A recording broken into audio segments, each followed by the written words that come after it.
Ladies and gentlemen, step right up and experience the wonder of Pookie Park.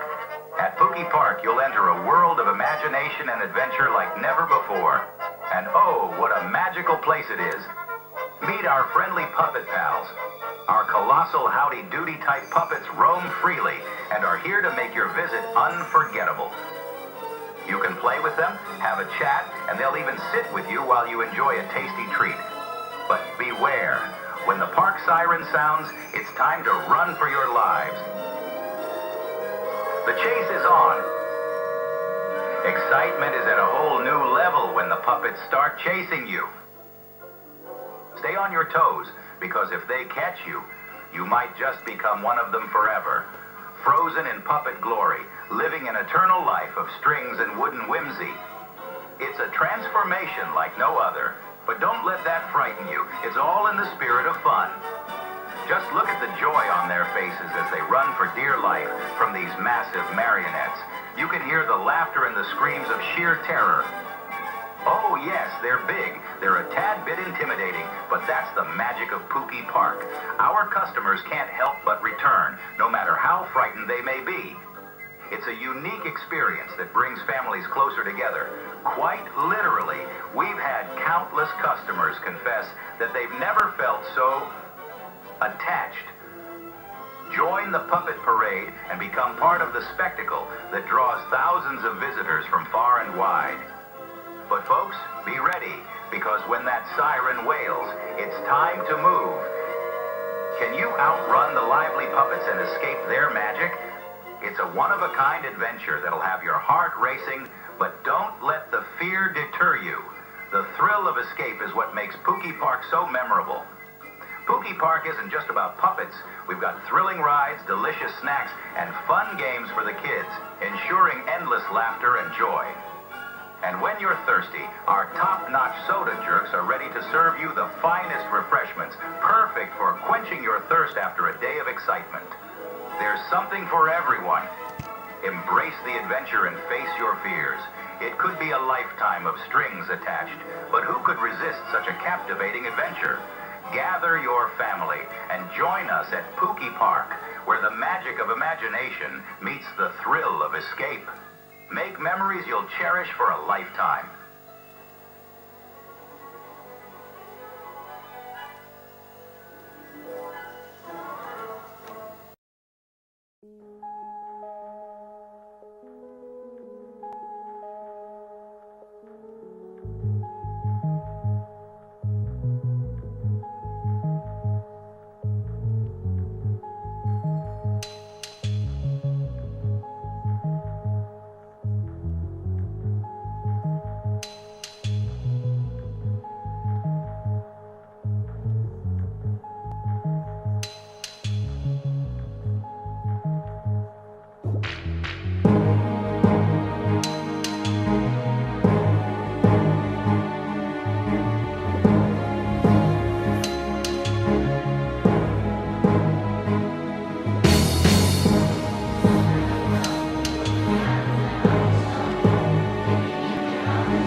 I stay under glass. I look through my window so bright, see the stars come out tonight. I see the bright and hollow sky over the city's ripped backside, and everything looks good tonight.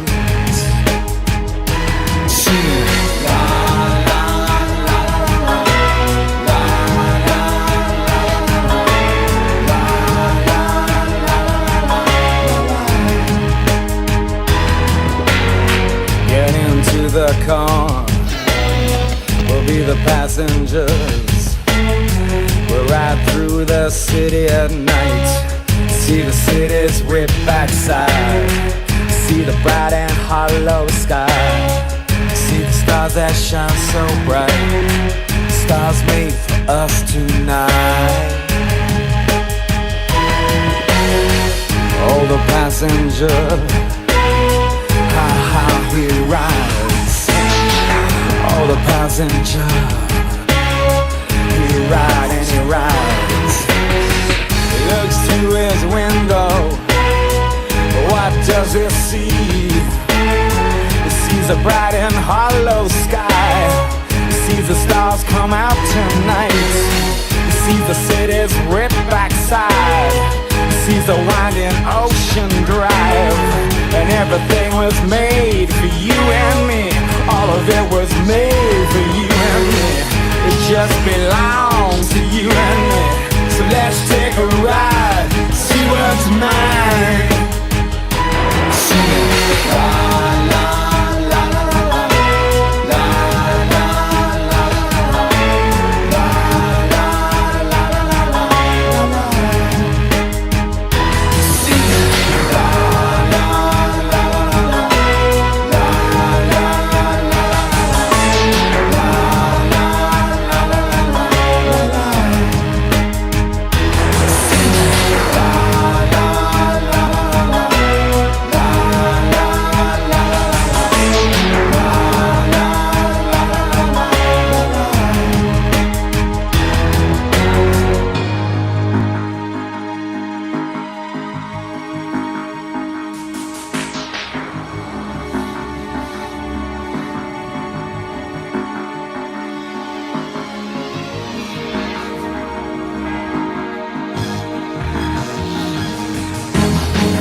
Ogres are swamp creatures.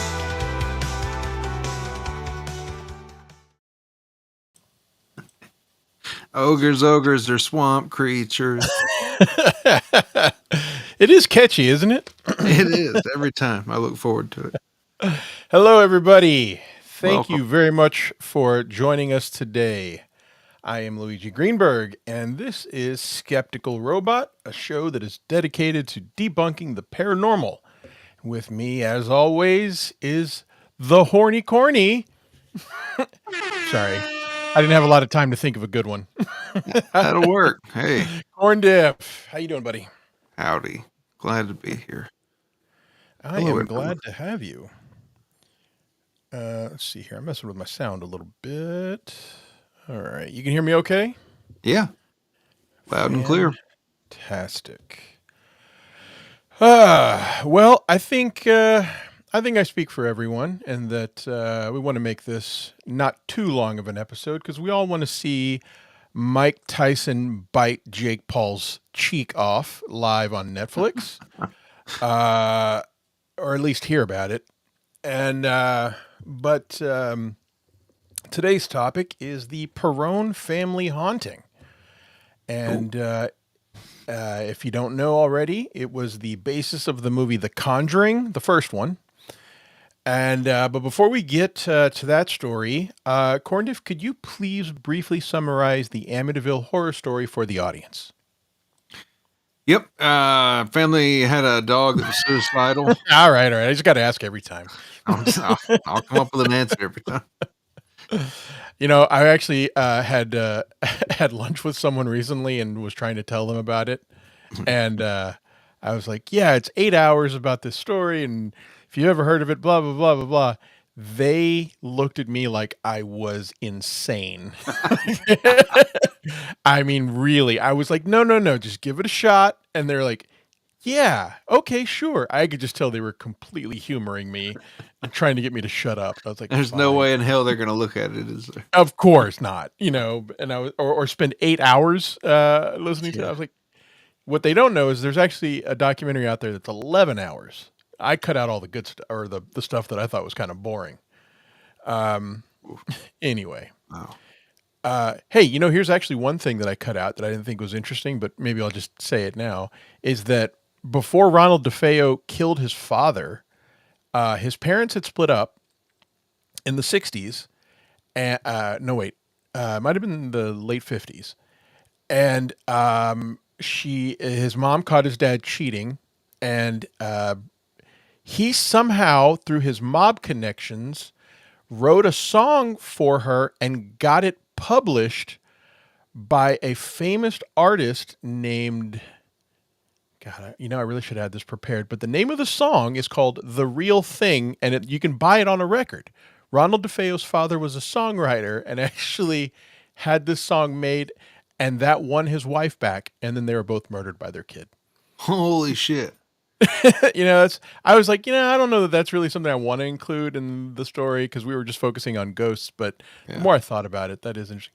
So somebody out there Google that. Ronald DeFeo, the name of the song is called The Real Thing, but who was the guy who sang it? And he had other hits. I can't remember the other hits he had.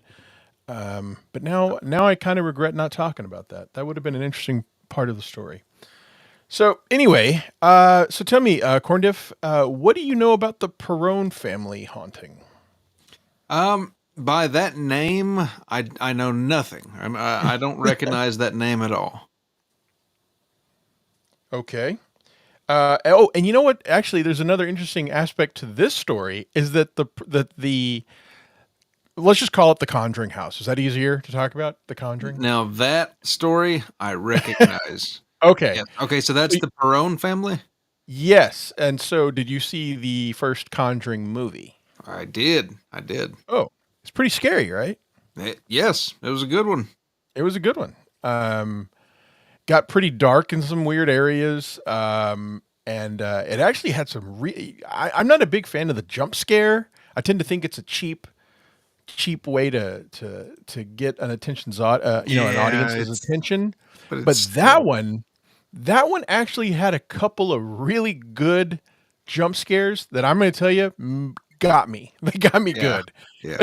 The one where the hands come out of the bureau. Whoa, that one got me good. And the hands in the dark. Anyway, but it's an interesting movie. Guess what? It's all bullshit. Oh, man. Even the people who live there said it was a complete work of fiction. But the people who lived in the house do have a ghost story to tell. And we're going to talk a little bit about that. So we're just going to focus on what is considered to be the real story. Okay. And I'm going to be honest with you, it's kind of boring. It's really not even that interesting. So we might have to kind of shift focus because you'll see what I mean. It's just not the best story. And like a recurring theme on our show, we've said many times, leave the grifting to the grifters. Leave it to the professionals. because when you try to get creative and you're competing with really creative people, you're just not going to win. So anyway, let's see here. Looking through. Ogres, and swamp people. Ogres. So that's an AI song, and when I wrote it, my parameters were I wanted it to sound like I wanted it to sound like Joy Division. I wanted like a 1980s goth sound, Yeah, and that's what they gave me. it's pretty good. It's catchy. Yeah. I'll admit I've found myself singing it a few times. I know I have. If anyone here doesn't know the story, it's actually all based on a prank phone call. We've talked about it a couple of times from the Howard Stern show that Richard Christie made. I should actually post that on Twitter sometime so they can see exactly where I got the lyrics. It's one of my favorites. I sent it to you once. Did you ever listen to it?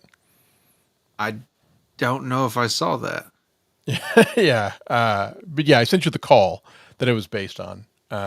Anyway. So, so let me just give you a quick overview here. I'm sorry. I got distracted. So the Conjuring houses was in the news this week. Would you believe that? What for? They finally got video footage and proof of ghosts. Just kidding. No, nothing like that. That's never going to happen. No, actually, the woman who lives there now started selling tours and like tickets to view it, and apparently lost her mind and just started attacking some of her customers. Holy shit. And then stopped paying staff, and the local government stepped in and told her she has to close it as a business. And I think that this woman actually is going to spend some time in a mental facility because I believe she has lost touch with reality. Holy shit. It's something like that, at least. I really don't know because I've seen various different stories, but I'm not even kidding. It was in the news this week. The last thing I saw about it was about 2 days ago, in which supposedly the government has stepped in and told her to close it, and said that she can't sell tickets anymore because there were too many complaints. But anyway. Imagine being the neighbor to that, though. Yeah. Hate that. Well, excuse me. Thankfully, there's 200 acres, so there's not anybody like really close to her. Great question here. Red Rooster says, could it be the house that drove her crazy? No. Because that's dumb. So There you have it. let's get into it. So here's just a quick overview of the story. And the Perron family, it's another haunted house story told by Ed and Lorraine Warren, involving mischievous and violent ghosts. But the story comes from two main sources, which are both books. One of them we've actually discussed previously, which was The Demonologist by Gerald Brittle, which was the book that was all about the case files of the Warrens that came out in 1980. Now, I want you to remember these next couple of things I tell you.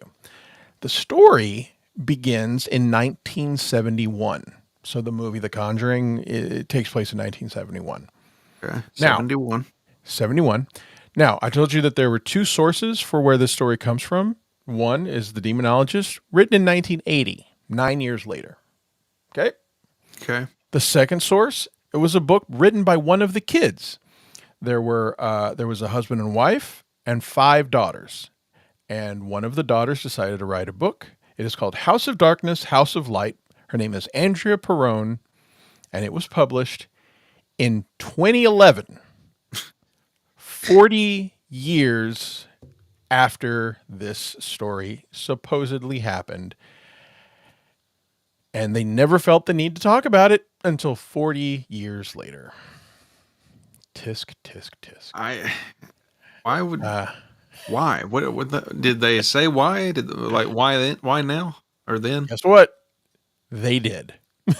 Good. I need closure. Who's this non-corn asshole? His name's Luigi. Okay, so just a real quick overview. We'll get into it. And the way that we do things here, folks, is that I like to play video of basically of one side of the story, and then I like to play video of the other side of the story. I really try to get everyone's perspective, and I really leave it to the audience to make the decision. Let everyone out there watching decide if this is a hoax, if maybe there's any possibility of this having really happened, but we are biased here, and we think it's all bullshit nonsense just to try to earn a quick buck by a bunch of con men. And we hate the Warrens. At least I do. I'm not going to speak for Corndiff. Look at this. Hey, Hamhead. Well, thank you for the $5. Thank you, sir. Ham ogres and swamp creatures. I like that. Let's see if I can fit that in there. Thank you, Hamhead. Very generous. My number one first member to this channel. Hamhead is great. I mean, tell me that don't have a catchy ring to it. Can the corn give us a little shimmy shimmy? Yeah, hold on. Let me clear the screen so we can get a full view of it. There you go. We do love that shimmy, Corndiff. Can you give him one? It's so adorable. I love it. It really is. Oh, and Hamhead also gifted one Luigi Greenberg membership. Thank you. Thank you, Hamhead. Thank you so much. Appreciate it. Just watching and listening to us is plenty support. We appreciate every single person, but if you do have the means to help the channel grow, we appreciate it even more. Thank you for your generosity. Thank you for viewing. Thank you for the encouragement at all. It's all very much appreciated. Thank you. Okay. And you better hit like. Yes, please. Now that one I'm not going to bend on. That's a mandatory. Please like and subscribe. If you don't, you can just take your ass right on at it. All right. Let's see here. So, story of the Perron family haunting is the house is in Harrisville, Rhode Island, a place I've never heard of before. Let's see. Sounds quaint. Yeah, it does, doesn't it? Let's see. The father was Roger. The mother was Carolyn, and they had 5 daughters. Moved into a 14-bedroom house on 200 acres. Jesus, 14 bedrooms? 14. It's essentially a mansion, right? Holy shit. I don't even know if it's, I don't know if there's even any question. That's considered just more than the White House. Yeah, that is more. How many does the White House have? It's like, I don't know, but you like believed 11. it for a second. No. Like it's possible. Wait, no, I think the White House has 30. I think the White House has 30 bedrooms. I don't know what I'm thinking of. I really don't know. And you know what? For a I don't want to second, know. it sounded plausible. It did. It totally did. Like that. Just trying to make up for all the retarded thoughts I've sent you out of nowhere. Hamhead, I've never heard a single retarded thought. They've all been perfectly reasonable and logical. Love it.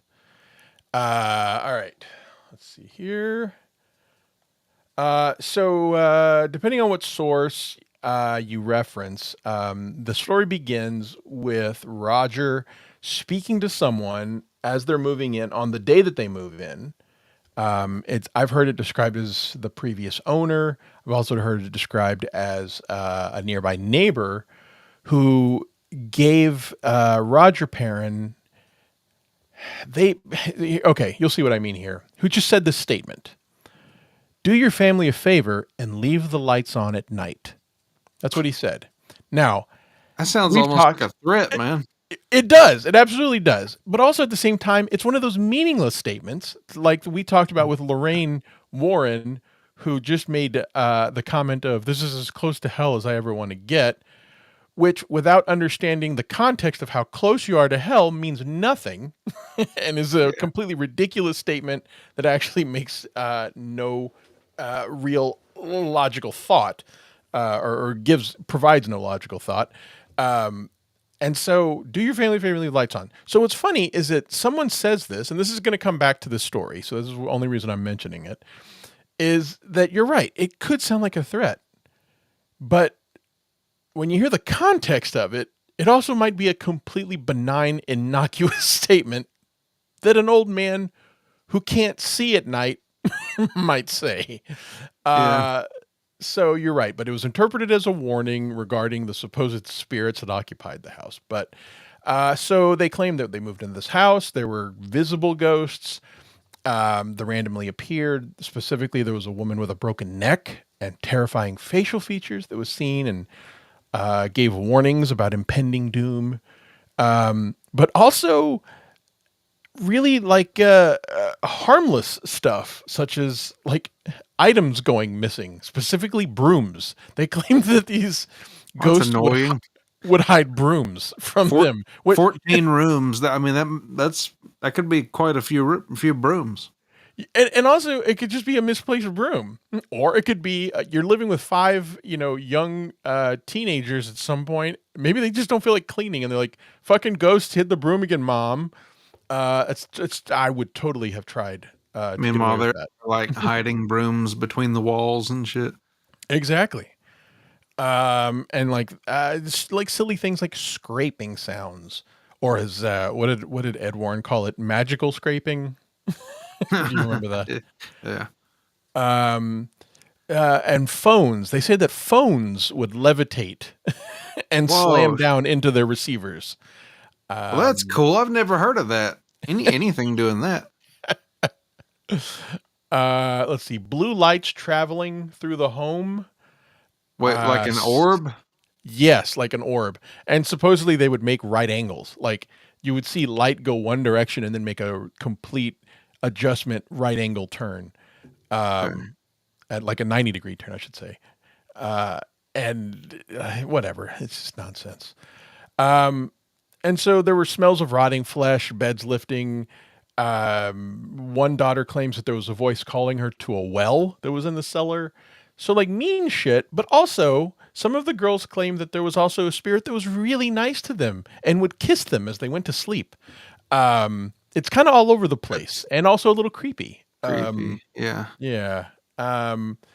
But at some point they claimed that the spirits grew really aggressive toward their mother. Like the mother was like the focus of all of this. And through all of this, the father apparently refused to acknowledge that there was any ghost in the house. So we have some competing thoughts here. So he's just like, y'all are fucking crazy. Nothing's happening. It's all in your head. I don't want to cast any kind of aspersion, but the man lived with 6 women, and he probably felt maybe a little like maybe life was a little turned upside down occasionally. I have 3 sisters. I don't know that I would want 2 more. I'll just say that. I love my sisters, but they're plenty. They're plenty. Yeah. So at some point, let's see, the mother was getting pinched, slapped, and pain that felt like she was being pricked with sewing needles from ghosts. And anyway, so enough of me narrating. Let's hear it from the horse's mouth.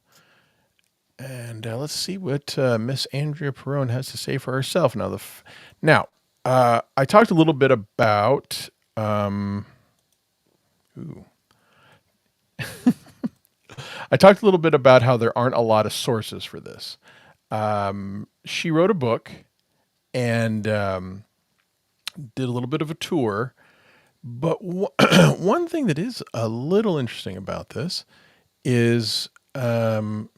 shit, I thought I had this ready. That sucks. Anyway. So let me just vamp here real quick. One thing that was interesting about it was that if you go to the... Oh, here we go. If you go to the Warrens website, they brag about a lot of their case files. But oddly enough, for this one, they don't.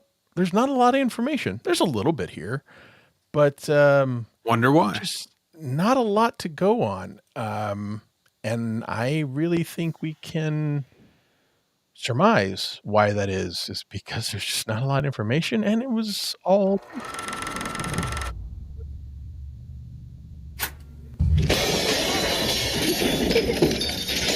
This is an interview she did with San Antonio Living. This was loosely based on a real-life story. The family that lived in that home was the Perron family, and the eldest daughter featured in the movie, Andrea, is here with us on San Antonio Living this morning. She is the author of the book House of Darkness, House of Light. It's very nice to see you. It's lovely to see you again. We saw this movie, and a lot of time we're watching horror movies, and we're like, oh, you know, that is a dream of Hollywood. That was your life, but worse, right? They really had to tone it down for the film. Did you hear that? They had to tone it down. You remember that movie? Do you remember that? Like, it was a scary fucking movie. It was really trying to scare you. And then this bitch is saying, "Oh no, it was worse." You would assume the movie was an exaggeration of any real events, but she's saying it was worse. It was worse, but didn't feel the need to tell her story for 40 years. It's like someone wants to put a new pool in the backyard, and now they're trying to cash in. I'm trying to save. There's a pretty funny moment in this interview that I'm just gonna go ahead and tell everybody that I'm saving it for the end. It's gonna be the very last thing that we watch in this episode because I found it to be hilarious. And you're exactly right. We moved in the first week of January 1971. Oh yeah, and for the sake of time, I've sped a lot of this up, so it might sound like we're talking fast. Middle of a snowstorm, swirling ice storm. And my dad, it was a whole caravan, and it was chaos, of course, moving days tend to be. But my dad handed me a large box off the back of the truck and said, "Take this to your mother in the kitchen." So I went through the parlor door, and I had to walk the entire length of the house to get to the kitchen and the pan. Okay, so I was going to save this, but we are going to try to get through a lot of this quickly tonight. So Dang Lizard here brings this up. How long did they live in that house? Let's just go ahead and get this part out of the way. Now, with everything I've told you, Corndiff, and everything you've heard, and her saying herself that it was worse than the movie, how long do you suppose they lived in that house? Years? 10 years. They lived in this house that tormented them and abused them and hid their fucking brooms for 10 years. This house that was more disturbing and more terrifying than the movie The Conjuring, which was pretty goddamn terrifying. They lived in it for 10 years. Why would they stay that long? Your guess is as good as mine, but spoiler alert, because there were no fucking ghosts and they're lying and it's all bullshit. That's my guess. Anyway, here we go. Pantry, and it was more than 110 feet long. So I walked into the dining room and I saw an oddly dressed man in the corner of the dining room. And I greeted him because I was a polite child. I said, "Good morning." And he didn't respond to me. His focus was entirely on the elder gentleman who was moving out of the house, who had sold it to us. And so I kept going, and I walked in the kitchen and said, "Mom, who's that other man with Mr. Kenyon in the dining room?" She said, "There is no other man in the dining room." And then Nancy came in, Christine came in, Cindy came in, and the last sister came in and said, "That man in the dining room just disappeared."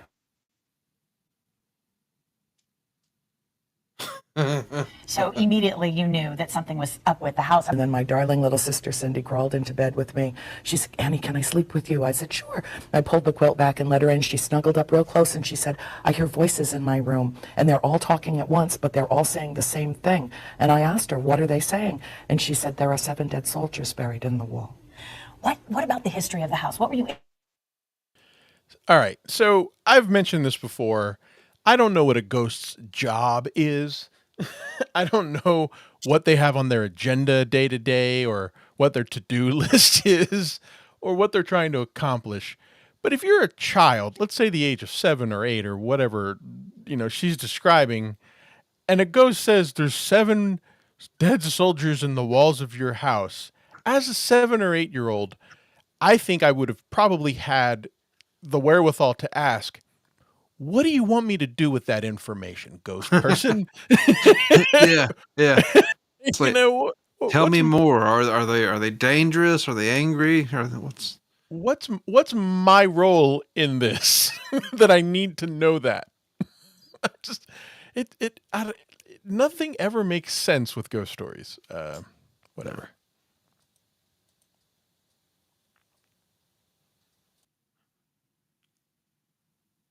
Able to find out about the house over the last years of your life? I mean, I know you didn't know as much while you were there, but later in life, what did you find out? My mother actually did extensive research. My mother is at heart an historian, and she did extensive research on the house. She found out that Mrs. John Arnold hung herself in the barn when she was 93 years old. We found out that there were a couple of other hangings in the house as well, women that had claimed their own lives. Bathsheba Sherman lived in the house. She was accused of, she was acquitted. Well, actually, it never even went to trial. It was dismissed from an inquest. But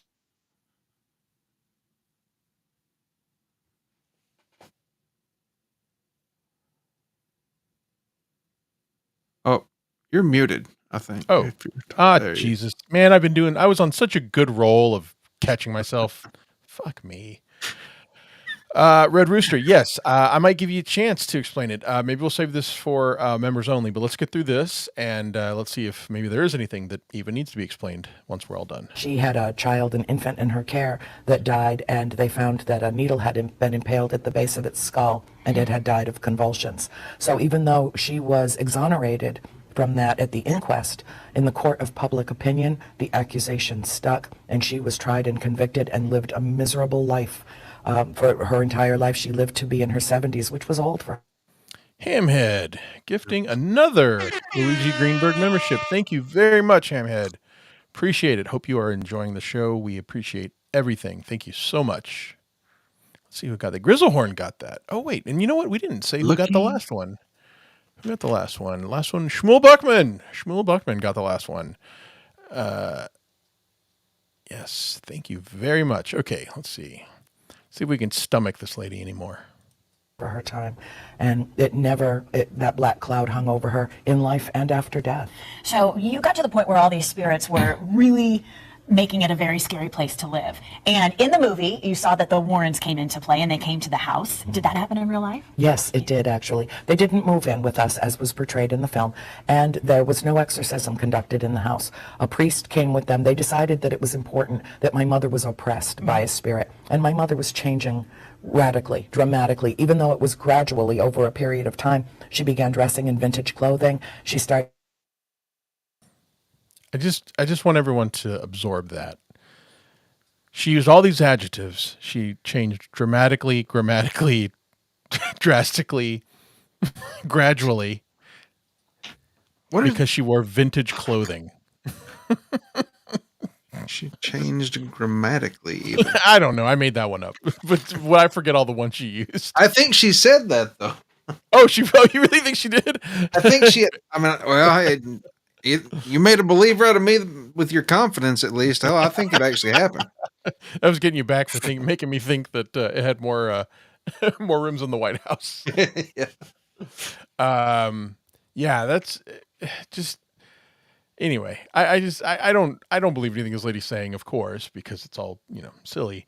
But also, I tend to think, just me, being a poker player, that the more adjectives someone uses, it tends to mean that it's actually their brain trying to work to figure out the next thing they're going to say. Just me, but they're stalling. It's stalling. It's really all it is. Yeah. Started using archaic language like yeoman. People don't use that word to describe the menfolk in town. And I think we all know what she means. She was probably using the N-word. And she's like, wow, this is just weird. Mom must be possessed. Using archaic terms like that. That's crazy. And we thought it was because she was immersed in the history of the place. And we did pay attention Grandma's to just it. All of immersed. us did, Grandma's because we really felt into the history. Grandma is what we call a historian. Kids, don't listen to what she says, no matter how offensive it is. Yeah. As we live on a farm. Yeah, I mean, that's really what I think is going on here, is that maybe her mom just got really racist. But you never know. Whatever. like our mother was slipping away from us in some respects. And I stepped into the role of, I was parentified at a young age. I needed to take care of my sisters. That struck me too. Parentified. I was parentified. Holy shit, she is full of herself. And I testified that I am bona fide and full of pride. She is full of her shit. I'm out. I was going to try to go for another one. Couldn't think of it. And my mom was just immersed in the history of the house and learning everything that she could. When the Warrens came, it was right around this time in 1973, and they conducted an investigation over a period of about a year and a half, which culminated in a seance gone horribly wrong. What happened during that seance? It was far more intense than anything that they could have portrayed on film. It did not happen in the... I want, you know, I really should have gotten footage of the film, but if you remember the seance or exorcism that portrayed in the film, so this woman is sitting here, you know, sitting in this chair, saying that it was far more, disturbing or far more intense than anything portrayed in the film. Do you remember the seance or exorcism scene from the movie? It was pretty rough. The chair lifts up, starts spinning around. The woman turns into a demon in front of everyone's eyes. But she's saying, no, it was worse. She's like, no, it wasn't that. I mean, you can't even make a joke of it. It's too fucking. That's the worst possible seance you could imagine. Like, and outlandish. And I mean, it was an outlandish scene for the movie. And she's saying, nope, whatever happened in that movie, it was worse. It was crazy. And like you would assume the movie was the exaggeration. Yes, but not her. She's saying, no, it was worse. What I would have loved is if this reporter was like, excuse me, ma'am, I saw the movie. And in the movie, right.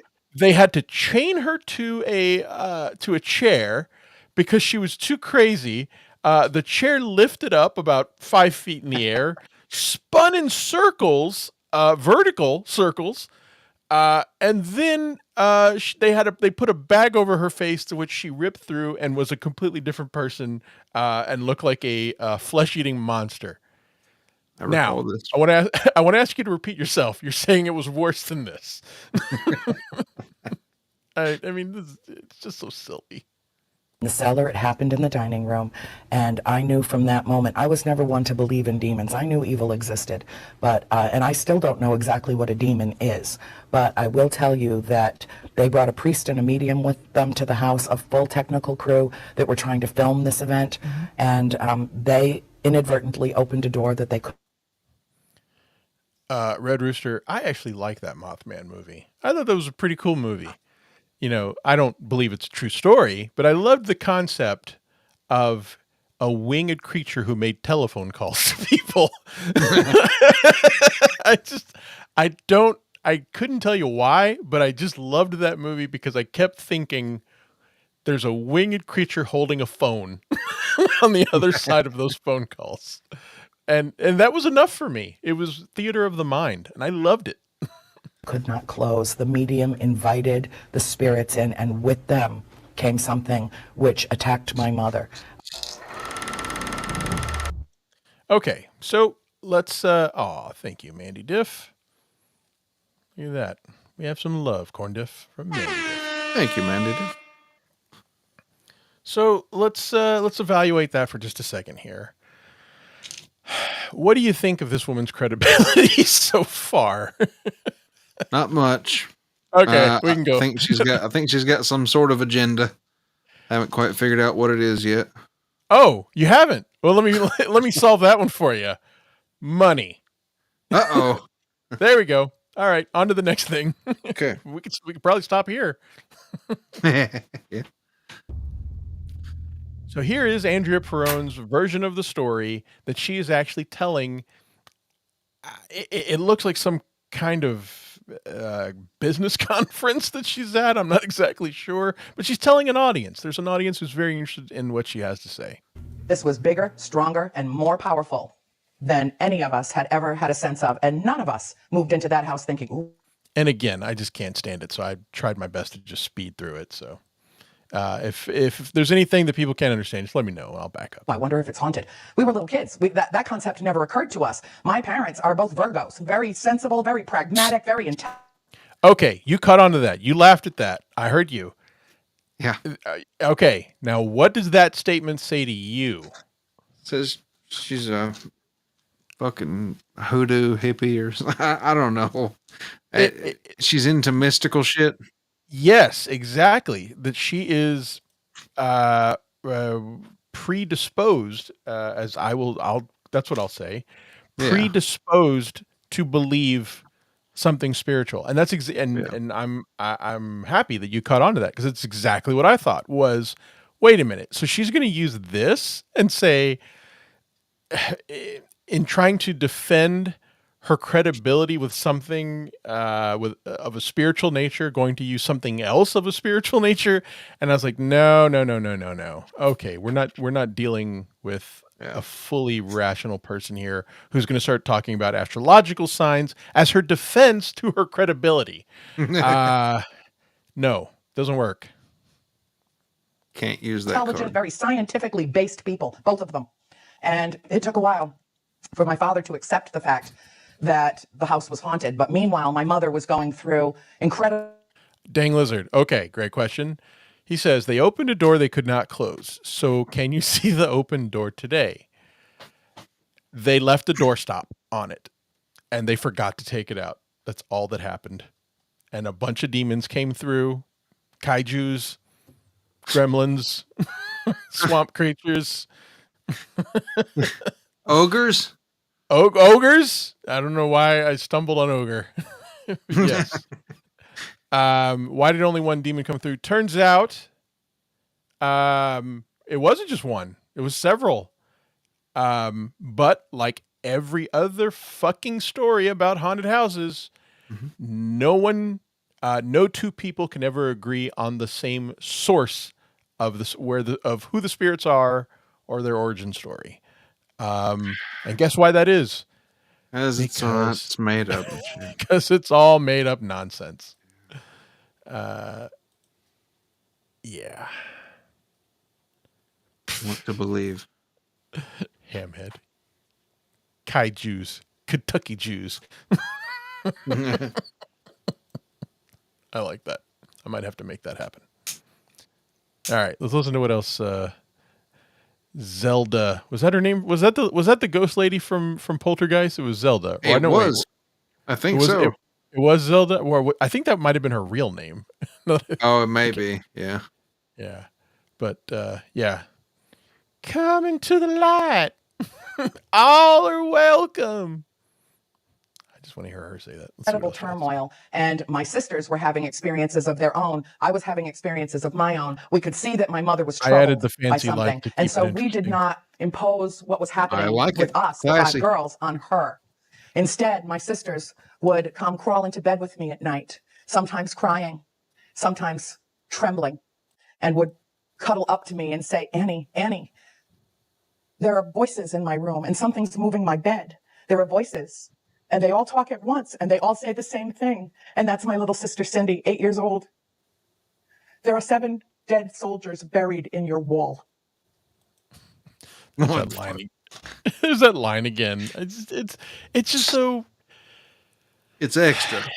It's extra, and it's also ridiculous. Like, come on. Just think of something better. We all know you're lying.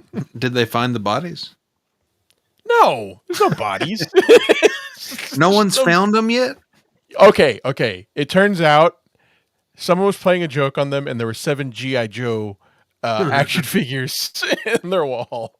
It's so stupid. Over and over, almost like a chant. One voice, but several. 7. And she would crawl up in bed with... You know what I didn't think about?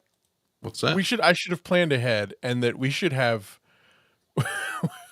made a musical number based on what she's saying. She says it's over and over like a chant. Like you and I should have like practiced, like 7 dead soldiers in the wall. 7 dead soldiers in the wall. But imagine, yeah, you're trying to go to bed. That's probably annoying.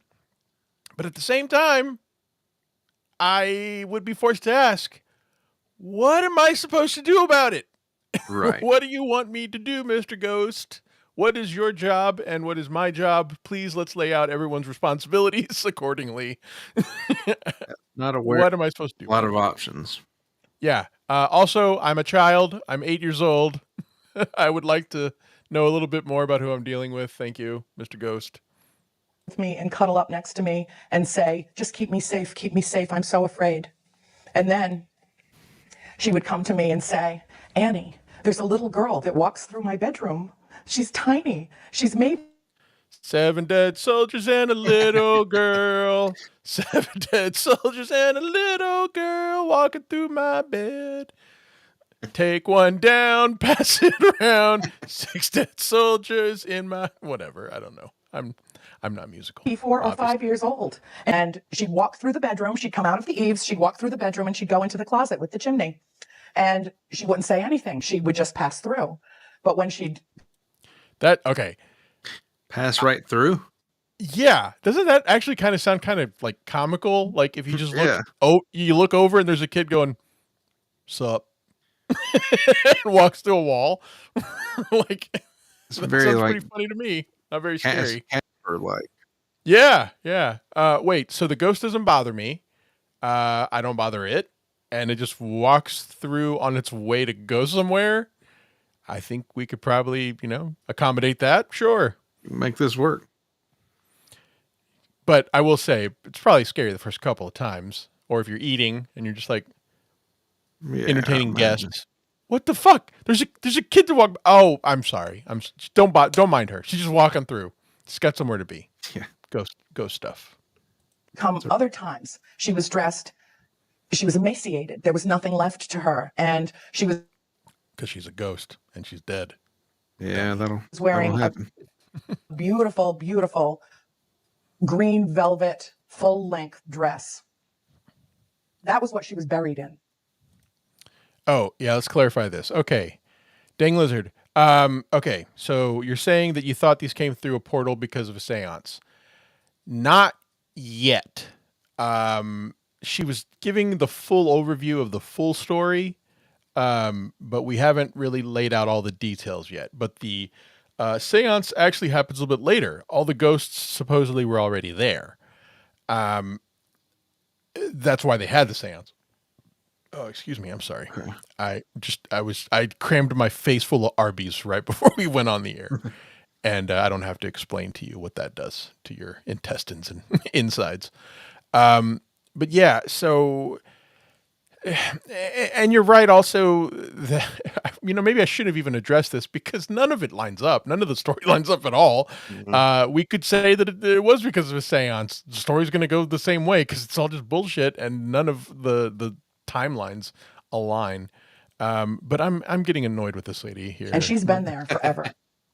And she's not the only one. Keep in mind, this house was on property that was deeded, was surveyed by the original John Smith that came to Providence, to the Plymouth plantation at Plymouth Rock. And he did the...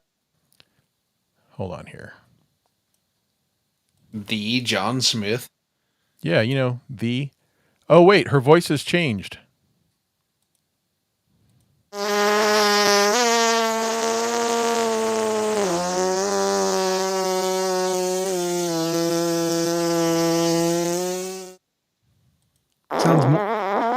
Sounds crisper. It's more definitely more interesting than what she's saying. Yeah. It's big originally. And the house, as it stands right now, was completed in 1736. So if you do the math, 8 full I don't want to do math. Of one extended family lived in that house and died in that house prior to our arrival. And a number of them never left. My mother started doing the historical...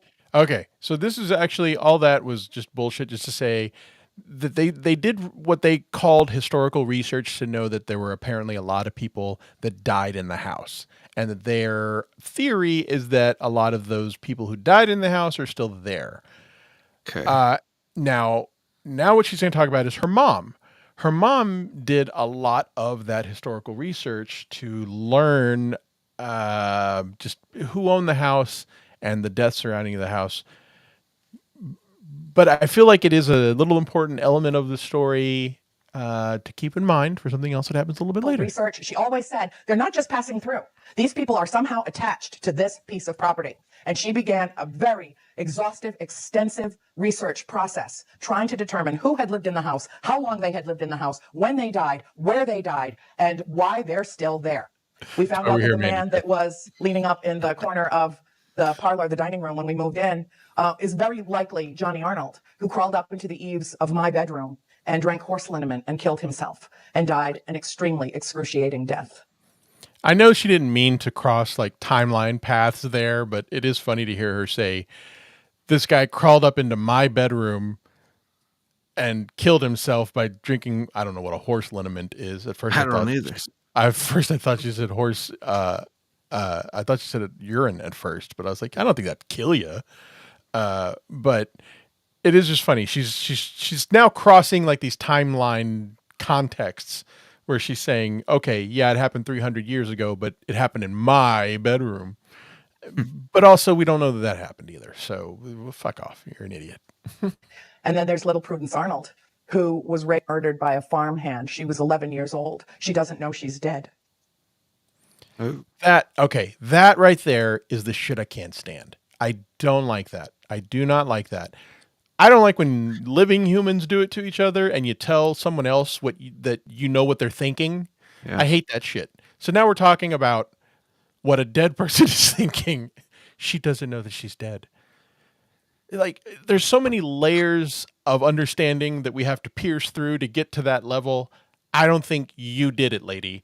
You don't know what I'm thinking. It's a gift. And yeah, and I'm living and I'm able to communicate with you. I definitely don't think you know what a ghost dead person who just walks through your house is thinking either. And especially enough to make that little sourpuss face to try to act like you're being sincere. It's just you have to be open to her hearing you. Sounds like such bullshit. It just sounds like such bullshit. That's all it is. It's just such bullshit. Let's hear what else she has to say. Yeah.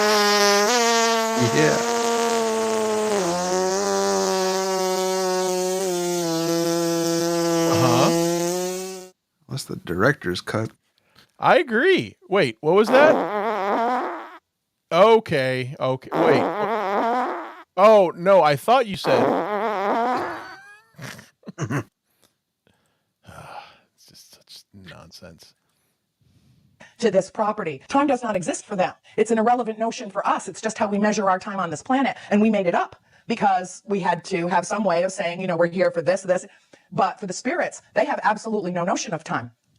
And they're also tethered to that property. And I know that they are because about 20 years after we left, my sister Cindy and Nancy, two of my sisters, decided that they wanted to go up to the farm and they wanted to visit. And the woman who owns the farm now was very gracious and she allowed them to come in. And the first thing that happened is they got put, what Cindy always called being put in the bubble, where you can scream at the top of your lungs and a person that's 10 feet away won't hear you and won't. Come on. She's saying that she went. I want to make sure I'm understanding this because I really do want to convey what she's saying without any kind of exaggeration. Sounds like she's saying they took her voice away. Yeah, but she's calling it a bubble, like somehow was enveloped with some sort of physical prison or something. Yeah. I'm not. That made it where they couldn't hear her, right? Yes, it's just bizarre. It's bizarre. I believe also. So here's another question that I would ask as if I was a detective investigating this. There were 5 daughters, right?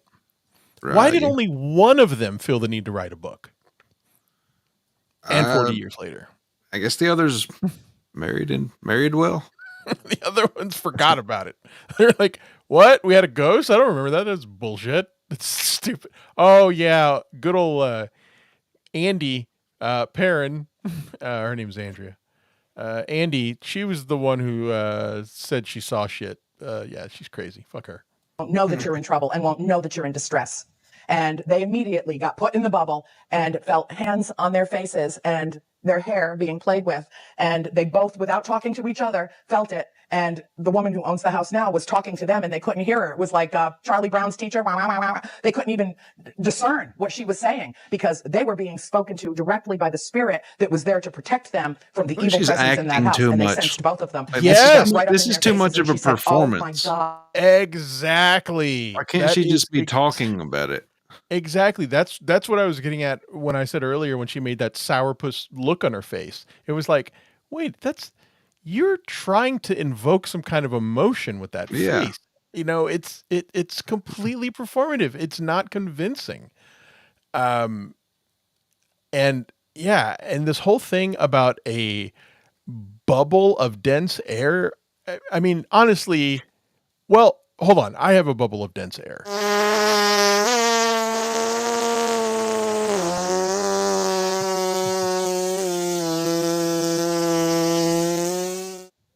True.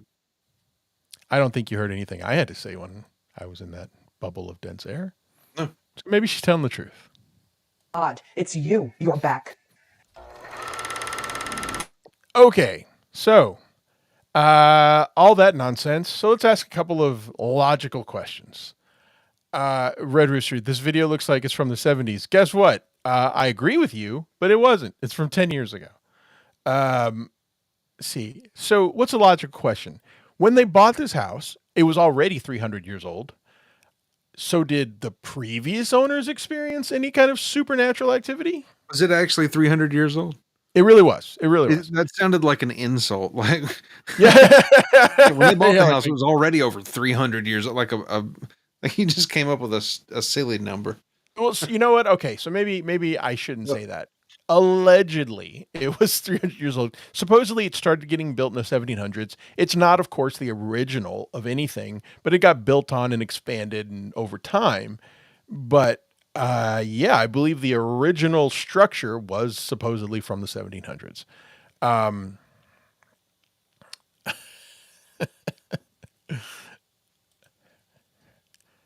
My daughter, when she was, Hamhead says, my daughter, when she was 5, was proud of her fart. She would say, I did that. I tooted, farted, and pooted. Now as an adult, she's all stuck up about farts. Man, you have to get her back to her roots, Hamhead. Take pride in that sort of thing. But I have one of those in my life too. Used to be proud. Okay. So, dang lizard. So 10 years ago, people were still falling for such scams. Why weren't people laughing at the crazy lady on the internet? Dang lizard, that is the focus of this show. That's exactly the question I'm always asking, which is, how do people fall for something that's so obviously fake or obviously, made up, manufactured, forced, fraud? I mean, the whole thing with the Amityville story was to say that all of this information was out there for people to hear about, learn, read, see for themselves. But they still wanted to move forward with this concept of supernatural, of a haunting, of a supernatural phenomenon, when all of the evidence suggested, pointed out, and even kind of forced you to evaluate that it was not real. It was not. People just want to believe this. All right, Red Rooster. I'm not going to dwell on this. I'm not a politics person. I don't like to talk about politics. Even if you share my political beliefs, I don't like to talk about it. I don't find any use in talking about politics with other voters. I just find it completely distasteful and completely just a useless waste of time. I understand that other people like it. I do not. Now, with that said, everything that I talk about on this show can be applied to politics as well. So you're smart to pick up on that. And it's actually something that I definitely, I don't like to talk about with other people, but it's something I see that, yes, when it comes to politics, people blind themselves to the truth as well. I'm not going to lean one way or the other when I say that, because I think it's equally on both sides. But yeah, a lot of what I say can be applied to politics as well. But take it for what it's worth. I'll say, I'm just not going to go into it because it's just not my thing. But I do absolutely subscribe to the fact that everything can apply that way as well. Okay, so now that being said, see, logically, do we know if the previous owners experienced any supernatural activity? We can go back to that statement about the Roger Perron said he was given that warning of keeping the lights on, which he perceived it to be, or at least someone in his family perceived it to be, a warning. But we don't know. However, someone decided to ask around and find out. So Did they ask? Let's talk about an investigative journalist named Jamie Rubio. She is a historical investigator, and she actually reached out and talked to the family that owned the house before the Perrons.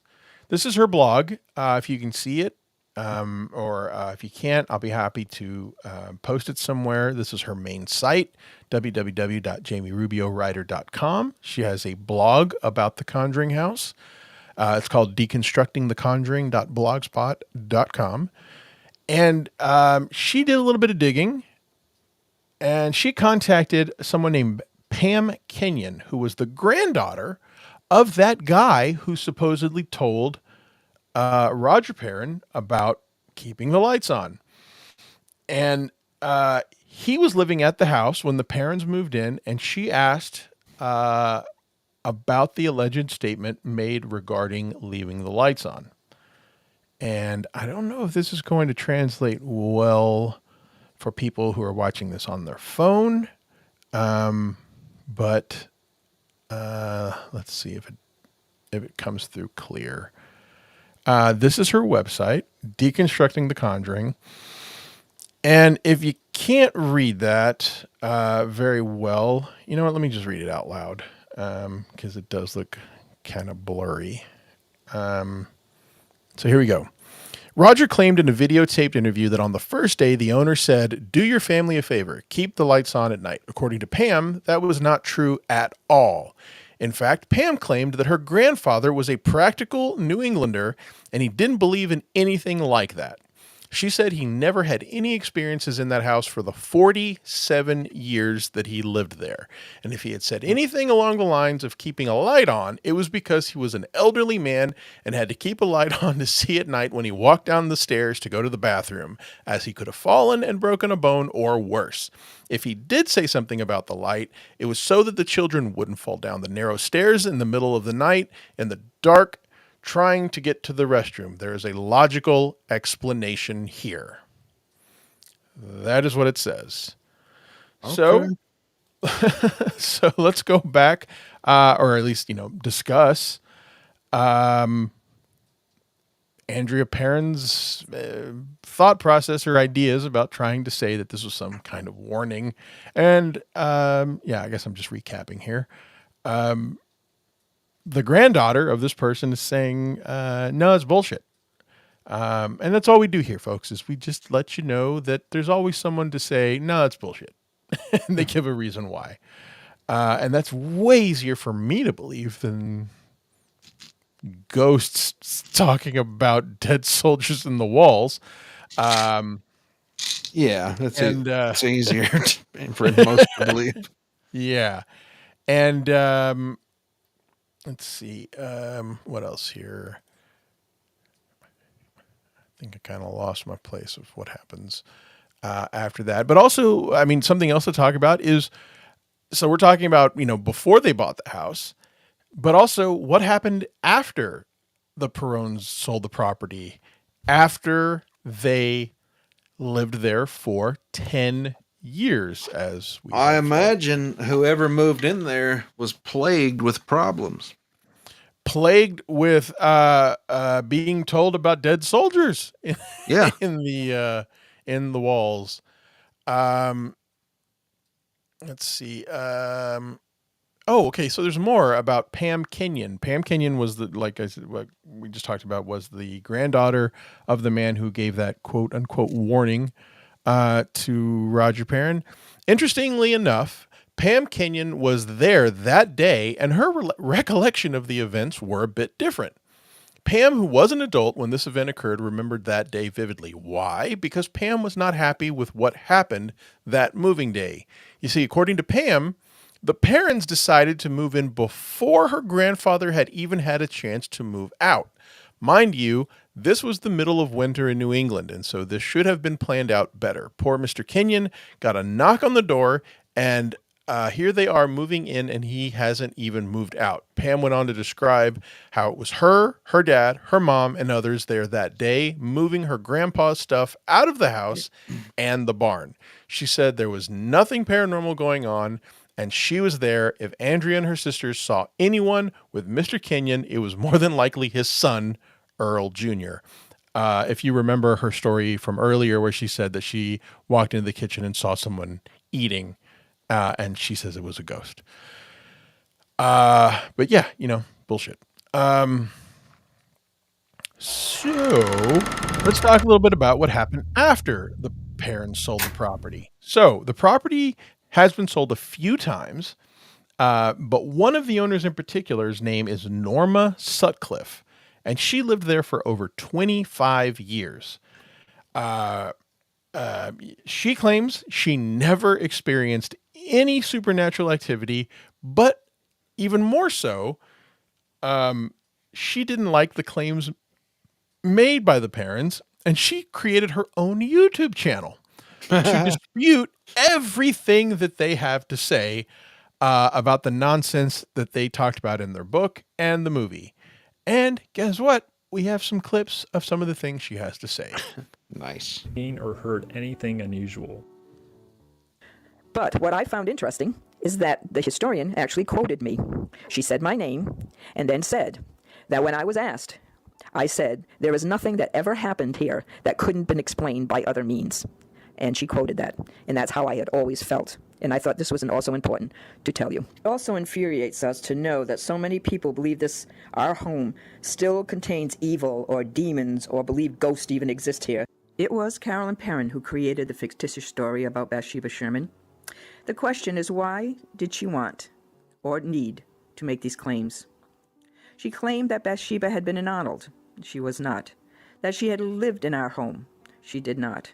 She claimed that Bathsheba, when she was young, killed an infant with a knitting needle, and according to her, a hearing was held to see if there were... Yeah, I think I might have skipped over a little bit of that, but they attributed a lot of the ghostly activity to one ghost in particular that after doing some research, they found that there was someone there that lived on the property named Bathsheba Sherman, who was supposedly suspected of killing a baby. Ew. And that is that's the demon lady in the movie. They took that part of the story and ran with it. But what the owner, Norma Sutcliffe here, is now saying was that, I'm trying not to give too much away here yet, is that when Carolyn, the mother, started doing all of the research into the property and found these names, that she basically twisted the facts into saying, oh, there was this person who was suspected of killing a baby. I'll bet that's the spirit that lives in our house. However, Norma Sutcliffe, this owner now, who is a skeptic, went behind her and looked at all of her research to find out that even though she saw these names and tried to make these conclusions of the spirits, none of these people can objectively be, what's the word I'm looking for here? It can't be said that any of these people objectively lived on that property. These are actually just some random names she found and stories of the city, and aren't necessarily have any relation to the property. So that's what this lady is pointing out, is that maybe she got a little carried away with her ideas. It obviously made them a lot of money, but it's not true. there was enough evidence to bring her to trial for murder. No evidence of the death or of a hearing anywhere has ever been found, including the Superior Court records. Carolyn claims the community knew all about it and that the townspeople ostracized Bathsheba for actually murdering the infant for sacrifice in a satanic ritual because she was really a witch. That Bathsheba had made a pact with the devil. Well, we have the local historian who has spoke to us about this time. She never had that encounter, nor does she know about any records in the Chepachet Historical Society or in Town Hall that had anything to do with Bathsheba Sherman. So I want to make sure that I'm staying on top of this and that it's clear of what's going on. Corndiff, what do you think she's saying? I don't know how to interpret all that. It's all bullshit. That's what she's saying. She's saying it's all bullshit. She's saying you found these names, you saw these crimes, you somehow tried to make a connection that they were connected to this house and this property and that their spirits live on here, but they might have more than likely occurred across town and had nothing to do with this. Or also, they might not have ever even happened at all, because she started drawing her conclusions when she simply saw that someone was accused of this crime. She went on to fill in all these gaps of saying there was a trial, she was convicted, blah, blah, blah, blah, and there are no records of any of that ever happening. She simply just filled in gaps to create a story. And then other people filled in other gaps to fill in other parts of the story, and that became this book. But it gets better because some of our favorite people get involved and they show off their dark side again and show off how desperate they are to grift. The Warrens? Yep. Yes. Motherfucker. Hold on. What I do here? Oh, here we go. Again, it was not the seat of the time. Bathsheba was born in 1812. Burrillville was incorporated in 1806. Bathsheba did not hang herself.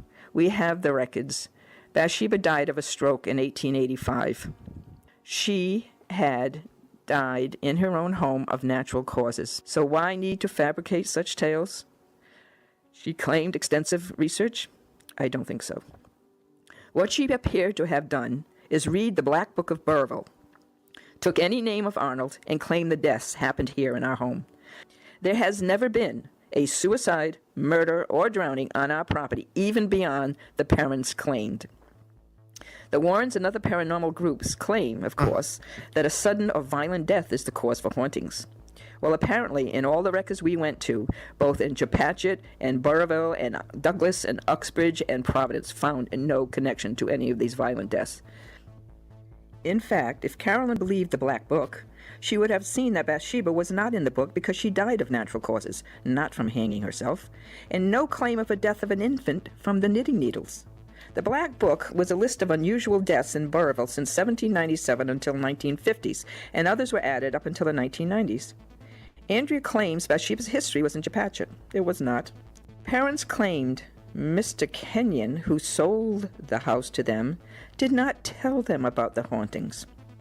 Well, the Kenyon family has left letters with the Historical Society and with me that their home that had been in their family for 200 years has not been, nor ever has been, haunted. To continue the history of Bathsheba Sherman, she did not marry until age 32 to Judson Sherman. And when she died, the family decided to bury her in the family plot with her first husband, with her father and mother. Her son Herbert... Nope, you're muted. So, oh my God. No one died there. No one died. And call me crazy, this story's pretty fucking boring. This is a pretty uninteresting story. The real story is not even all that interesting enough to write a book about. Yeah, they really hammed it up for the movie. Yes. And even Andrea Perron says, yeah, that book or that movie has nothing to do with my book. It's completely fictionalized. But then she went back on what she said and said, but if they had made it about my book, it was so much worse. Oh my God, these people. Overselling it. Yeah, let's see what else this lady has to say.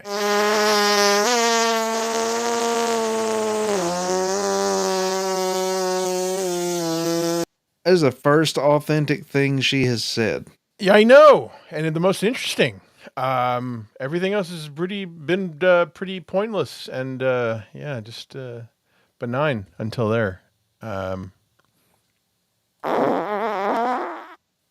Another good point. It's true. But outlived her and married and had children of his own. He inherited the property. We have the articles referring to her funeral and will. And when we found that someone who has had a notorious history is often referred to at the time of the death in the newspapers, but no story was written referring to any past notorious history of a Bathsheba Sherman. Her funeral and burial was conducted. There are some people who collect like animation cells and frame them. I want to collect this right here. I want to frame this. Hamhead saying, I agree with the fart lady. I'm going to frame this and put it on my wall.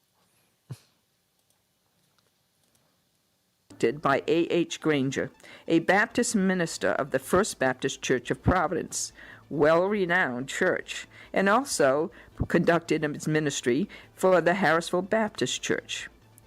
I doubt that the Baptists would have accepted Bathsheba as a parishioner if she had been accused of witchcraft or murder or an infant by satanic rituals. Baptists. Yeah. So basically what this lady is saying is, I've lived in this house for 25 years. I never saw any ghosts. I never saw anything having to do with ghosts. And all of the nonsense that the other people said about ghosts is bullshit.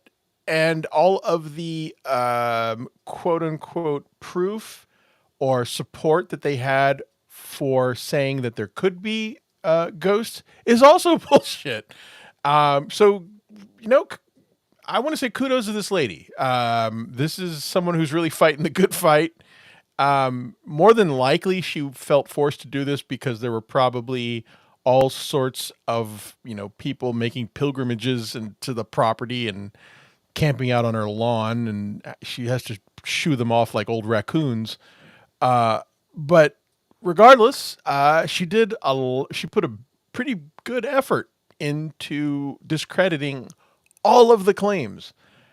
So I have to tell my audience, I love you and I appreciate you, but I'm sorry, this is a boring story. And I hope that it didn't create a totally boring episode, but we had to cover it.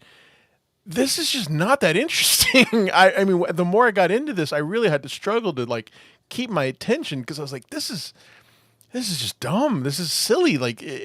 Everyone so far has tried to be creative with their stories. And this lady waited 40 fucking years to write a book.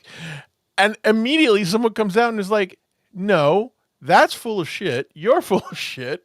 So let's just skip to it, folks. We'll make this a short episode. Thank you everyone for joining us.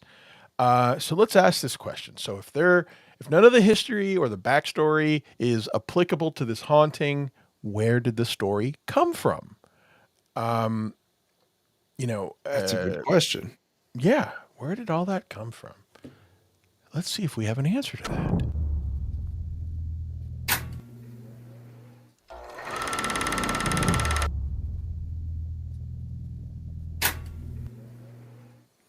Okay. So this is a section of the book of Andrea Perron's book.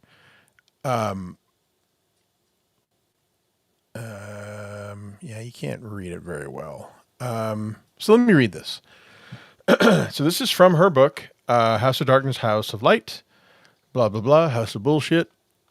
Let me see if I can find a good place to start here. It would be a couple of years before she recalled this episode during a conversation she had with... Who'd she have a conversation with? I can't read it. I know, but I'm seeing if you can guess. Oh, no. The Vampire Hunter. No, I don't know. That'd be pretty cool. Oh, Yeah. by the way, I do need to talk about the Vampire Hunter.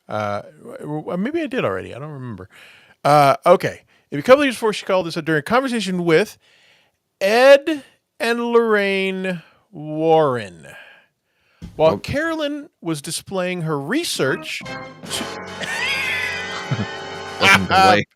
Perfect. No. Not a delay, sir. That was perfect. While Carolyn was displaying her research to the couple, Cunt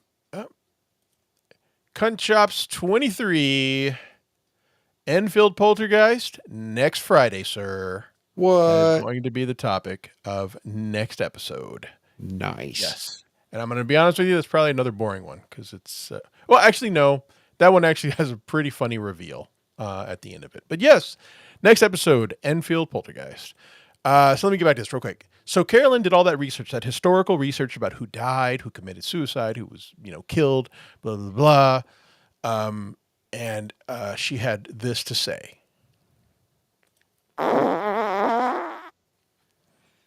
Now, beyond that, she said, while Carolyn was displaying her research to the couple, she told them the story of Bathsheba Sherman, the needle.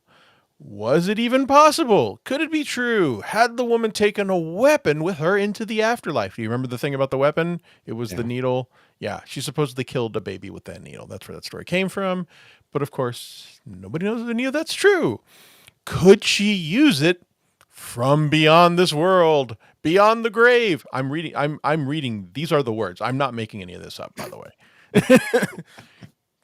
Lorraine posited a theory of her own. Demons are indeed capable of inflicting pain upon mortals, capable of doing harm across dimensions, defying time as we perceive it. Still quoting, folks. Still fucking quoting. The only time that I will not quote is when I say...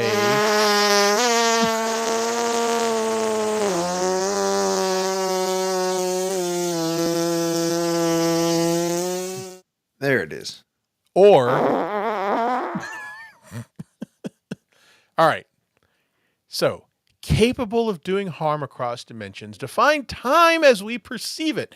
Their conversation triggered her memory of this strangely disquieting incident, and so it remains a painful consideration.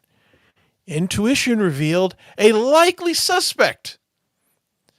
God, I want to kick my own ass for just reading this. It's so stupid. Intuition revealed a likely suspect, a logical lead to a culprit, divulging the tale of a woman supposedly wielding a weapon in life. From that point forward, this psychic presumed it was her needlework doing the devil's footwork. Oh, wow. That's a real line, people. It's a real line. Dramatic. A needle and the damage it had done in life. Someone was listening to some Neil Young. A needle and the damage it had done in life and perhaps in the afterlife. From then on, Mrs. Warren referred to the God-forsaken spirit as the lone demonic presence in their house, calling her by name Bathsheba.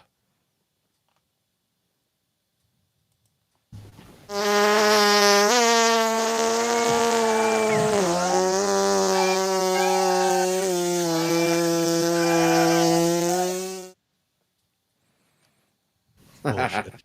It's just all bullshit, folks. It's so stupidly. I don't know, man. You read it so damn convincing. I'm.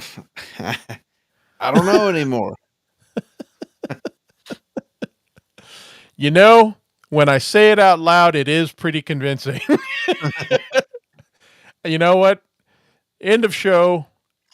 I've been swayed. He's converted. I believe in ghosts now. Ah, God, this is so fucking awful. This is so bad. It's written bad. It's a terrible story. It's all lies, and people buy this shit. I'll admit, The Conjuring is a good movie. I actually preferred The Conjuring 2. I thought it was even a better movie. But they're not real. And there's nothing wrong with writing a story. There's nothing wrong with horror. There's nothing wrong with calling it, a scary, fun story. People like to be scared. Yeah. Oh, man. But don't call it a true story, folks. That's just a lie, and you are But- preying on people. But true story sells better. Do they? You know what's a fascinating true story? A fascinating true story is the story of George Foreman, the boxer. If you've ever read his life story, it's one of the most fascinating stories. This guy was a killer. I mean, he was feared. People thought he was a wild animal. And then someone beat him. And he said, well, my career's over. I'm done. I'm not going to fight anymore. So he leaves sports altogether and just starts training people, and then goes bankrupt. He loses all of his money, and he's 40 years old and hasn't fought in over like almost 2 decades. I think it was maybe 15 years. And because he needed money, he just said, let me see if I can make a run at getting some high profile fights again. He's now, I think, 60 pounds heavier, fat guy, 40 years old, and just says, let me see if I could try. Within 5 years of trying, he goes up against another animal who is the heavyweight champion of the world, defending champion of the world. Michael Spinks? And the guy was feared the same way George Foreman was, as this complete wild animal. And George Foreman punched him in the mouth so fucking hard that it split Michael Spinks's mouthpiece in his mouth. And George Foreman knocked him out and became the heavyweight champion of the world at 45 years old. 45 years old. That's a goddamn great story. Yeah. That's a true story. That's an amazing story. That is way more interesting than thinking that someone is going to bed hearing a bunch of ghosts chanting and that ghosts are telling 7 and 8-year-olds about dead people in their house. And then this family continues to live there for another 10 years and says that they just got used to it, but didn't feel the need to tell their story until 40 years later. It's like the 7 or 8-year-olds are the ones that wrote this story. You are right. You are absolutely right. And when you say that, a true story can sell more, you're right. But it has to be interesting. It has to be an interesting story. This is not an interesting story. You can lie. I guess my point is you shouldn't lie about it. The Conjuring is not a true story. They call it's based on a true story because they use the same names. That's it. They say these names of people, but it's not a real story. And it's just, I feel like it's so predatory, and it just makes me feel gross and icky that people make a living saying, this is true. This really happened. Give me money. But yes, Drifters, dang listeners, I guess. you're right. Personally, I assume based on true story doesn't mean much. You are correct. And I assume the same thing, but I hate that there are people who believe it. And that's my thing. Because some people do believe it. Some people I'll tell you, one of my sisters thought that this whole Conjuring thing was real. And she gets kind of pissed off at me sometimes when I say, oh, let me tell you what really happened. I have a couple of people in my life who actually get kind of pissed off when I do shit like that. But I'm the same way. I just can't, I don't like being told something's a true story. I'd rather make that decision for myself because I don't know that what's true for one person is always true for another. So anyway,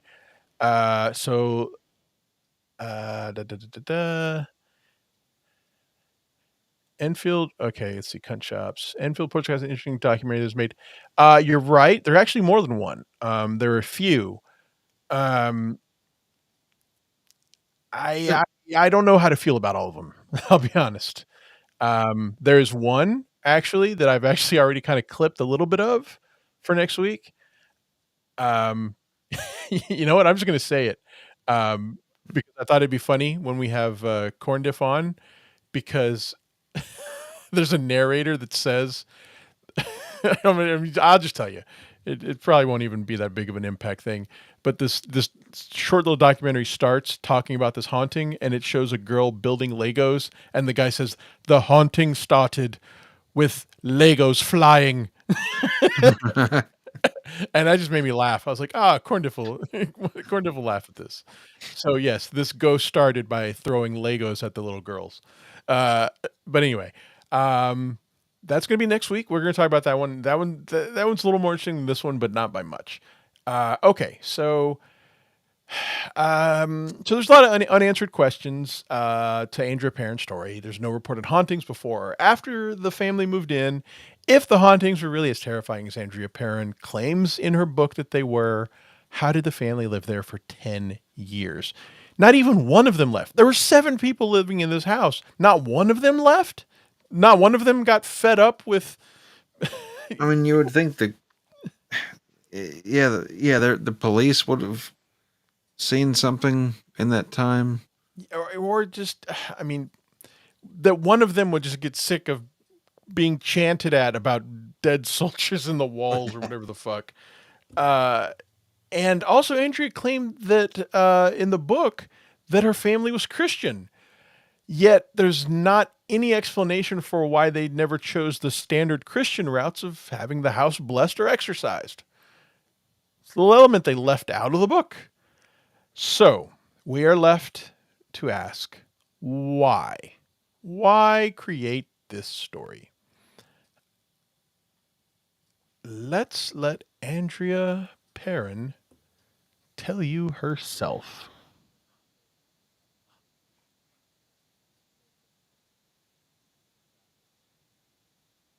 Eventually. Do it, Andrea. Tell us. Shit. Tell us now. Damn it, Andrea. All right.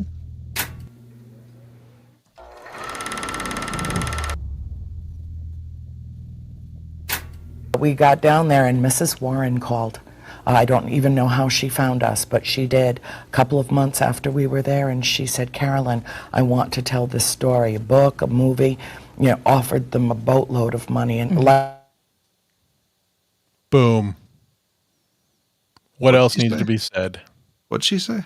Life-changing money. She said that Lorraine called her and said, "We need to make a book or a movie. We can make life-changing money." Why would she ever say that out loud to people? Because she's dumb. It's like she doesn't realize that discredits everything. Money. And my mother said, "No, Lorraine, no." And she said, "You at least worse. Need to discuss this with your husband." Well, that night, Dad came home, but Mom didn't mention it to him yet. She went down to throw a load of laundry in the washing machine, and a 200-pound door that was bolted to a wall came over on top of her and dislocated her shoulder and gave her...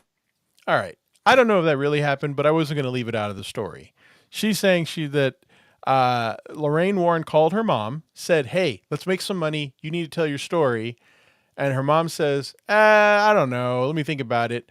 And that Lorraine said, "We'll talk about it with your husband. I think your husband needs to know." She's like, "All right, well, I gotta go do this load of laundry." And a door fell on her.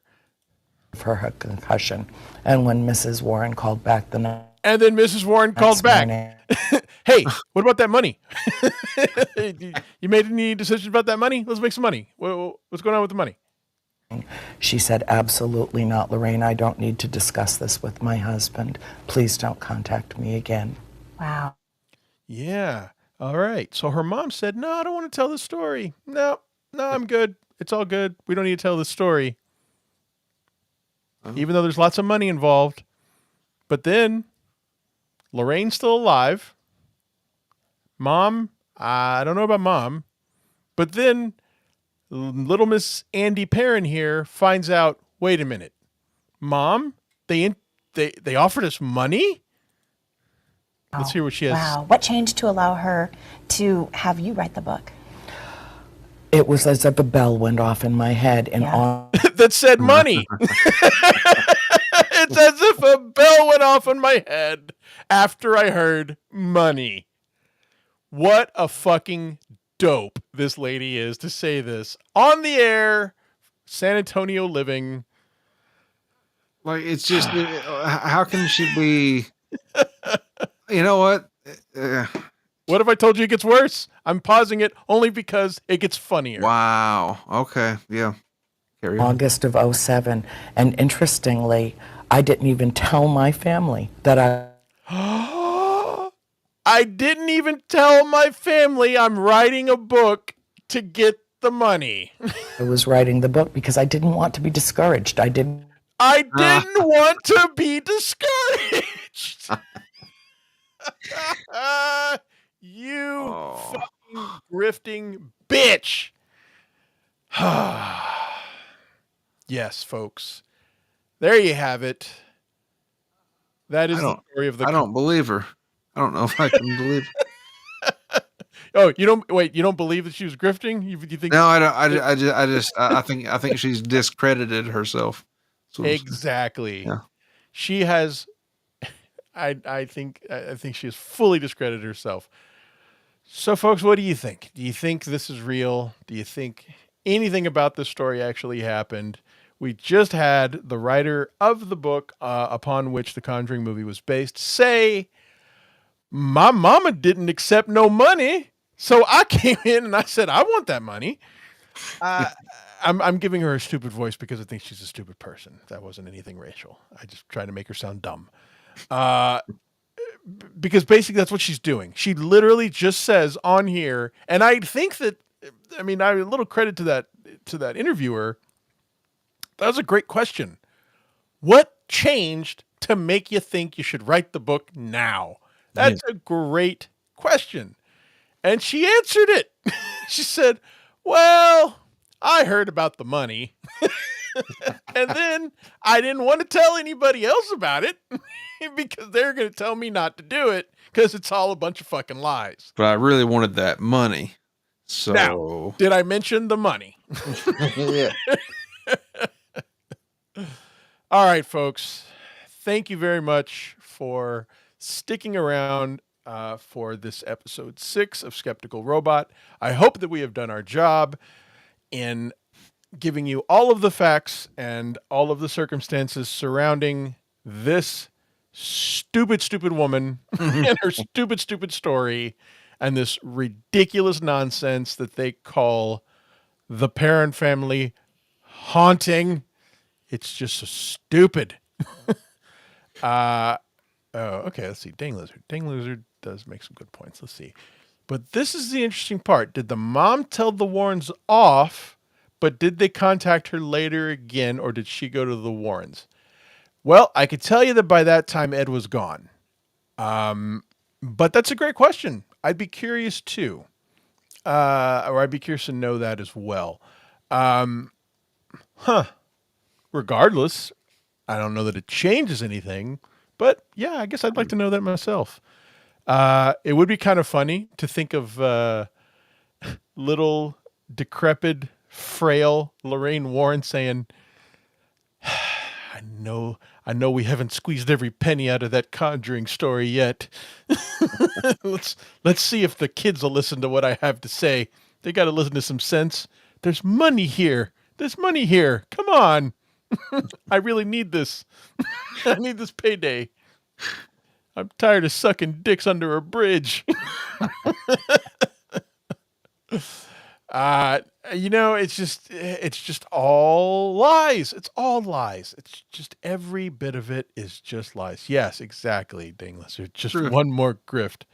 She got her Ocean's 11 crew, her Ocean's 11 crew together and said, just one last job. This is it.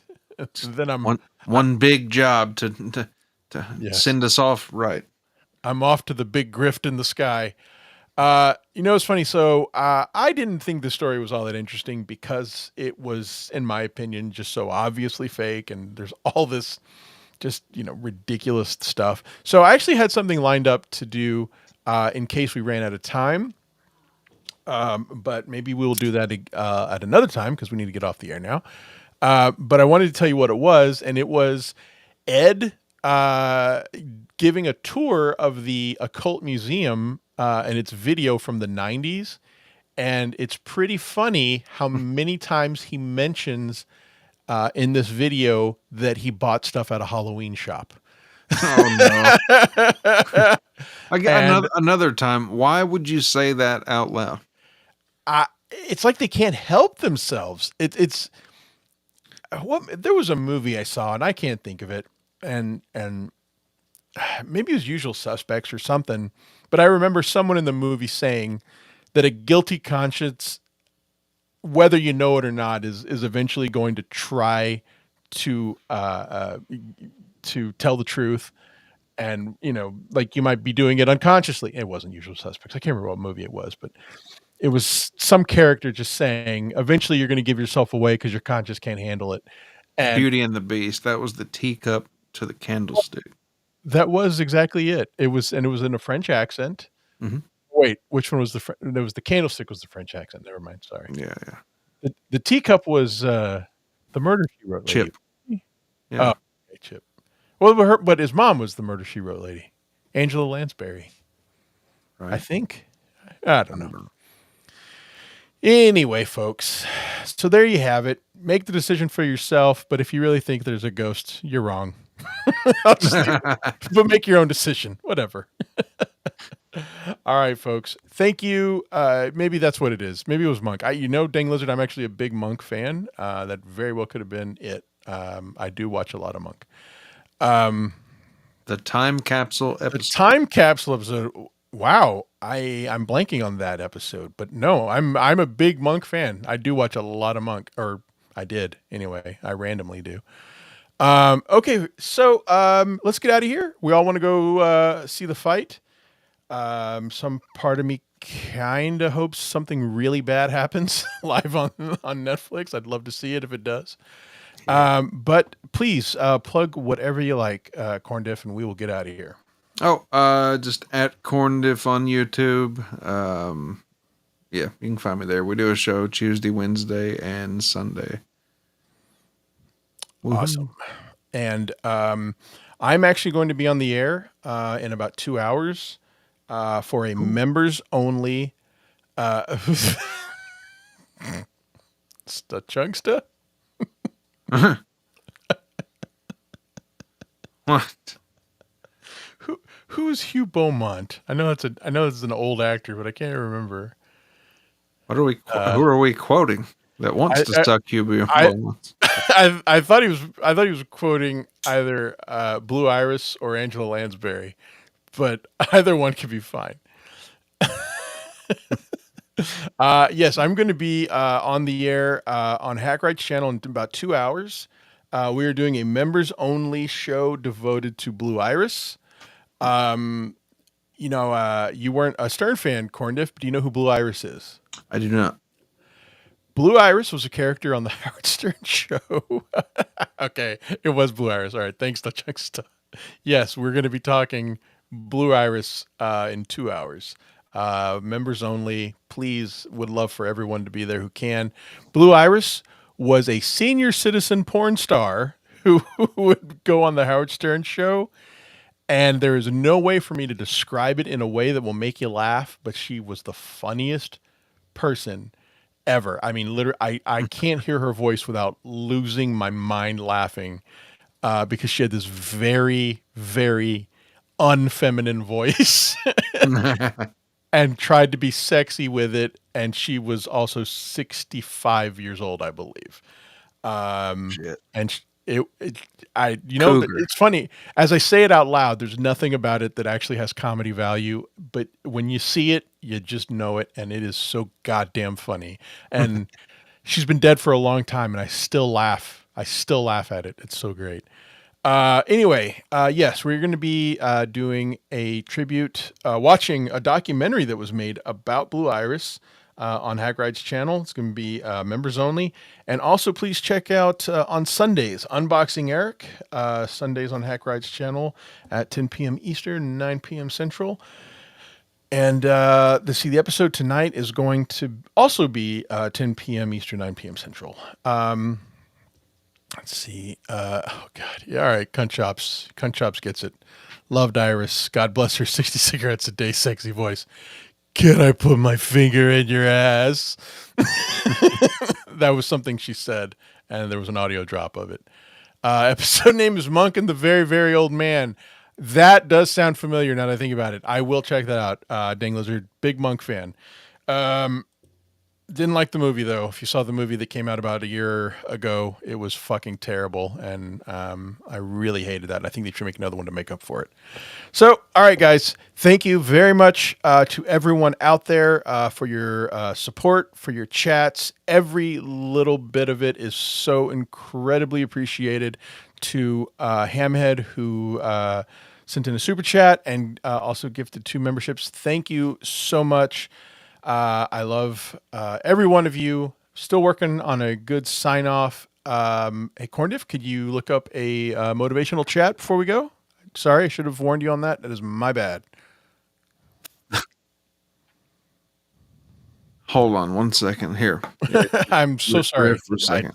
No, I tried to come up. Yeah. All right. That's me. I drew a blank. Hold on. Everyone. Suck it like it's a piece of taffy. Who's Blue Iris? This is Catherine McPhee.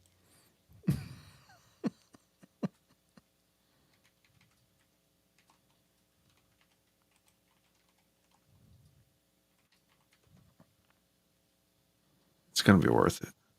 Oh, I know it will. Okay. All right. Here we are. Awesome. Can you put me large on the screen for a little yeah. bit? Just You right got there. it. Okay. Get this. Okay, everyone. Even the corniest ideas can grow into greatness if you plant them right.